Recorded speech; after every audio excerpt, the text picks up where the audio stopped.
ما تيجوا نعمل أكلة اقتصادية بدون لحوم أو فراخ لأكلات آخر الشهر. أنا عايزة بس أوريكم الرغيف من جوه الخطير ده. بصوا يا جماعة، بصوا، تحفة تحفة تحفة تحفة. الجبنة خطيرة، الرغيف مليان، هيشبع. اللي هياكل رغيف على فكرة مش هيقدر ياكل التاني. أول حاجة باحب أعملها إني باحضّر الخضار بتاعي عشان يبقى الموضوع سهل بالنسبة لي في أي أكلة. جِبت هنا جزرتين وابتديت إن أنا أقشّرهم كده من برّه علشان أبشرهم، والحقيقة لو كانت كمية كبيرة كنت عملتهم في الكبة زي ما أنتم عارفين. باختار أسهل طريقة، ولكن عشان هُم بس جزرتين فبشرتهم كده بسرعة عشان ما اوسّخش الكبة. وكمان هاعمل بقى بصل كده وينجز، ممكن تقطّعوه زي ما أنتم عايزين. أنا قطّعته وينجز كده، أنا باحب طعم البصل أوي في أي أكلة، فقطّعته كده وينجز كبير. وكمان زيتون أخضر شرايح هاحطه دلوقتي.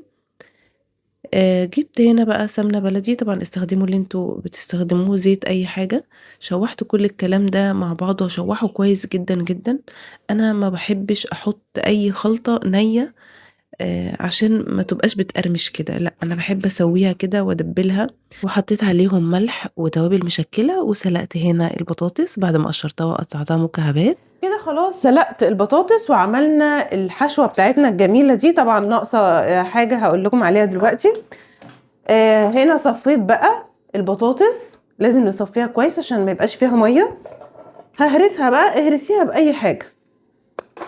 انا ههرسها بكوباية لاني انا مش لاقية البتاعة الهراسة اللي هي اليدوية دي، مش لاقياها. وطبعا احنا بنعملش البطاطس في الكبة، عشان انتي لو اول مرة تدخلي المطبخ او لسه جديدة في موضوع الطبخ، ما بنعملش البطاطس في الكبة لانها بتعمل عرق وبتبوظ. فخلي بالكم جدا من الموضوع ده. فانا هنا هعملها بكوباية عادي.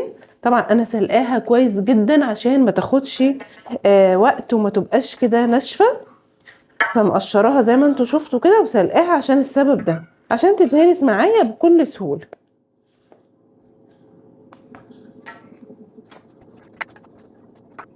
كده خلاص هرست الكمية كلها. هحط بقى عليها الخلطة الجميلة اللي احنا عاملينها دي.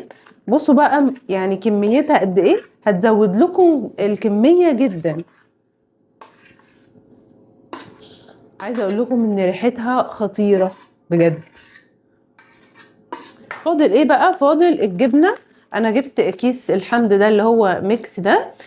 جبته ب 30 جنيه. هو كام جرام؟ مكتوب عليه 100 جرام. تمام، ال 100 جرام دول ب 30 جنيه.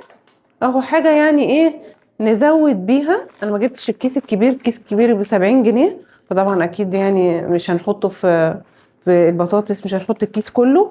فالكمية دي حلوة جدا. وكان عندي برضو شوية كده موتزاريلا، هي راحت فين اهي، شوية كده صغننين هحطهم. بصوا يعني دول كانوا فاضلين مني، فانا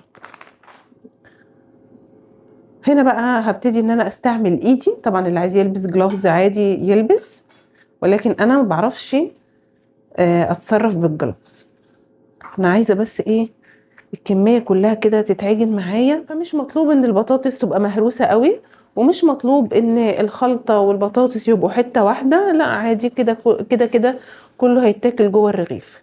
انا كده تقريبا دخلت كل حاجه في بعضها. عايزه بس ادوق عشان اشوف محتاج ملح ولا لا. حاسه ان هو مظبوط جدا، مش محتاجه اي ملح ولا اي حاجه. هغسل ايدي وهاجي بقى علشان نعمل الحواوشي بتاعنا. هجيب بقى صاج عندي، اي حاجه كده تكون الى حد ما كبيره.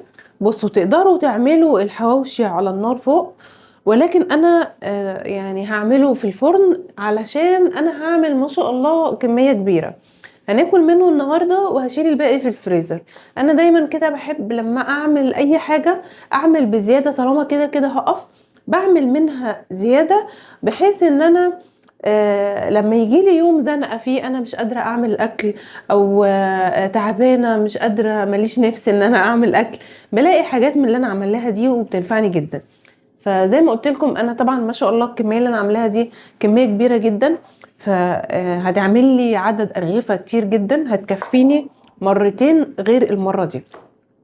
فعشان كده زي ما بقول لكم انا هعمله في الفرن، ودي اسهل طريقه بالنسبه لي لانها طريقه مش متعبه، تعمليها وتروح حطها في الفرن وتريحي دماغك. هو ده اللي احنا هنعمله النهارده. فهجيب بقى العيش بتاعي، يفضل طبعا يكون عيش طازه، ولكن انا العيش من الفريزر عادي يعني طلعته بس كده يفك يعني. نبتدي كده. طبعا هنحضر جنبنا طبق، هروح اجيبه دلوقتي يكون فيه سمنه او زيت. بصوا اللي انتوا، انا يعني دايما بقول لكم كده، الحاجه اللي انتوا بتستخدموها استخدموها. اهو هاخد بقى كميه مناسبه كده بحيث ان الرغيف يبقى حلو كده. بصوا اهو، شايفين الرغيف عامل ازاي؟ حطوا بقى الكميه اللي انتوا عايزينها. انا بحب كده احط في الحواوشي لما امسك كده الرغيف الاقيه مليان، يعني اللي ياكل يعرف ياكل، مش بحب الحسه كده. احط بس كده على الاطراف دي بس. هجيب بقى الطبق اللي فيه المادة الدهنية بتاعتنا اللي احنا هندهن بيها. جبت اهو، جبت الفرشة.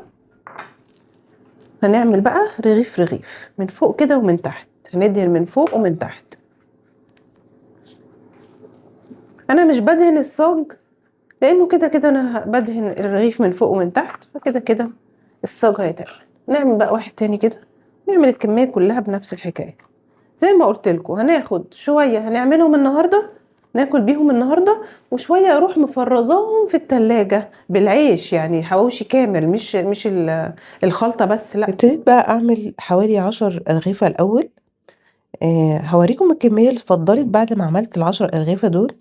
يعني انا استخدمت اقل من النص، اقل من نص الكميه عملوا لي 10 ارغفه. الكميه كلها اللي انا عملتها ده اللي هي 2 كيلو بطاطس وجزرتين و3 بصله متوسطه، والكيس الصغير اللي هو بتاع الجبنه ده، دول عملوا لي حوالي 25 رغيف. ما شاء الله. يعني بجد هيعملوا كمية حلوة جدًا، تقدري زي ما أنا قُلت لِك تاكلوا منها وتشيلي منها كمان في الفريزر. أنا عملت الأول كده 10 قدّامكم هنا على الكاميرا، وكمّلت بقى بقية الكمية off camera، يعني بعد ما قفلت الكاميرا خلاص بقى كمّلت بقية الكمية. أنا بس قُلت أعمل 10 كده معاكم عشان أورّيكم الشكل هيبقى عامل إزاي، ونِفسي والله العظيم إن أنتم تدوقوا وتعرفوا الطعم. بجد خطيرة جدًا، جدًا، جدًا. أكلة حلوة أوي، اقتصادية، هتوفّر معاكم جدًا، هتنفعكم جدًا في أوقات الزنقات. بجد حلوة جدًا ومشبعة على فكرة أوي. يعني بجد اللي هياكل رغيف فعلًا مش هيعرف ياكل تاني. بصوا الكمية دي اللي اتفضلت بعد ما عملت ال10. أنا الصاج ده ما دخلش الفرن لأنه كبير، فعملته من فوق وحطيت الصاج التاني في الفرن. هجيب الأول على البوتاجاز. بصوا بقى الجمال، شايفين عامل ازاي؟ عايز اسمعكم بس القرمشة تحفة. بصوا بقى مليان ازاي، مش رفيع كده، لا لا لا، ده مليان ومدملك وحلو. وبكده يبقى عملنا أكلة اقتصادية لأكلات آخر الشهر بدون لحوم وفراخ، وزي العسل وزي الفل. بصوا بقى الجمال والطعامة، شايفين بقى، سامعين الخرمشة تحفة. بصوا الرغيف عامل ازاي، مدملك. انا مش عارفة امسكه عشان سخن، بس هو مدملك. تعالوا اوريكم كده من جوه عامل ازاي. بصوا بصوا بصوا بصوا الجمال، واو واو واو. والجبنة تحفة. انا عايزه بس اوريكم الرغيف من جوه الخطير ده. بصوا يا جماعه، بصوا، تحفه تحفه تحفه تحفه. الجبنه خطيره، الرغيف مليان، هيشبع. اللي هياكل رغيف على فكره مش هيقدر ياكل التاني. احلى واسهل اكله اقتصاديه لاكلات اخر الشهر، ومش هتكلفك غير 50 جنيه بس. مشبعه جدا، وهتعملي منها للغدا بتاع النهارده، وهتشيلي منها في الفريزر كمان.